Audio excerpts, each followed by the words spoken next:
Hi friends, my to channel Savi లాగ్ నువ్వు short చూడొచ్చేస్తుంటారు. లాస్ట్ వరకు చూడడానికి చాలా పనికి అయితే ఉంటుంది అనమాట. అతనైతే ఇద్దరు బూదిని అనుకొస్తారు, ఖాళీ అయితే అవుతుంది అనమాట.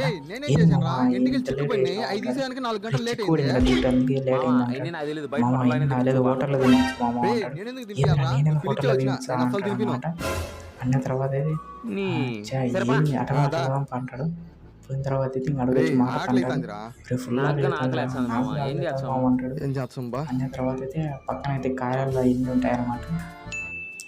అన్న తర్వాత చూడు మామ అంటాడు,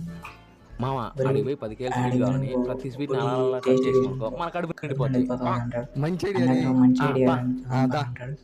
పోయిన తర్వాత అయితే కేజీ స్వీట్ ఎంత? మాకు ప్రతి స్వీట్ 10 బాగానే ఉంటాయా? బ్రహ్మాండంగా ఉంటాయి. ఇప్పుడే టేస్ట్ చేయండి అంటాడు. ఇదో మామ తిను అంటాడు. తిన్న తర్వాత అయితే టేస్ట్ చేస్తాడు.